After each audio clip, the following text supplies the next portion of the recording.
ovdje kod nas u Laliću. Otkrivanje spomen ploče na Domu kulture, pošto je završena rekonstrukcija spoljašnjeg dela Doma kulture. Na samoj tabli se nalaze učesnici u toj rekonstrukciji. Najveći učesnik, zahvaljujući gospođani Tomonovi Makanovoj, je Ured zagraničnih Slovakov iz Bratislave, gospodin Igor Fulčík, zajedno sa vladom autonomne pokrajine Vojvodine i mesnom zajednicom Lalić, odnosno opštinom Odžaci, lokalnom samoupravom našom. Mi smo izuzetno počastvani današnjim danom i današnjim posjetom. Hvala svim udruženjima koji su danas učestvovali u organizaciji ove posjete. Hvala gospodinu ministru Čapoviću, hvala njegove ekscelenciji ambasadoru u Varšavu, hvala gospođani Tomonovoj Makanovoj na današnjoj posjeti našem malom selu i nadam se da ćemo u narednom periodu imati mnogo bolju i još uspešniju saradnju.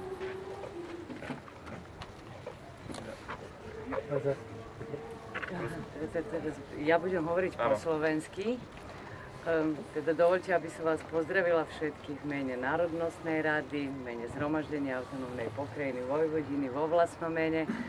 A nejak môžem povedať, že sa vždy teším nejakému dobrému skutku v každom našom prostredí, kde Slováci žijú.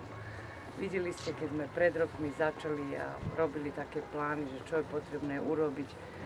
Dohodli sme sa, že pôjdeme postupne a že budeme vytvárať optimálne podmienky pre našich žiakov, pre našich ochotníkov, pre Laličanov, všetkých vás, ktorí tu žijete, jednoducho, aby ste spoločne mohli zachovávať teda našu národnostnú jazykovú a kultúrnu identitu.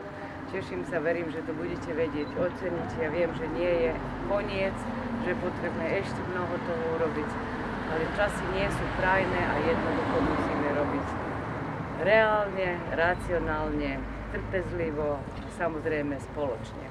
Každý cieľ, do ktorého zapájame nie len lokálnu samosprávu, ale aj pokrajinské úrody, republikovú úroveň a samozrejme aj Slovenskú republiku, vždy dajú výsledky v každom našom prostredí, tak je tomu aj v Lalici. Teda gratulujem, verím, že budete môcť naplno využívať všetky priestory, ktoré sme zatiaľ vzali. Ďakujem.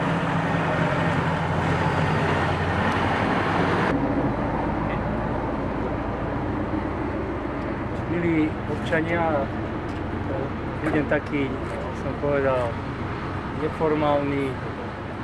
Skutočne je môjim potešením, že môžem sa zúčastniť tejto milej udalosti, že Úrad pre Slovákov žijúcich v zahraničí načrel do finančných zdrojov a poskytol finančné prostriedky na rekonštrukciu aj tohto kultúrneho domu a že tento kultúrny dom, ale nielen tento dom, ale aj kostol, škola a vôbec celé osadenstvo bude slúžiť dobrej veci v prospech rozvoja slovenskej identity, vzájomných slovensko-slovenských vzťahov a samozrejme slovensko-srbských vzťahov.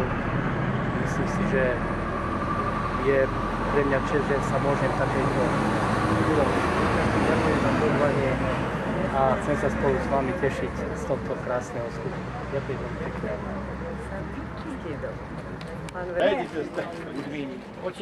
Opa! No, takže...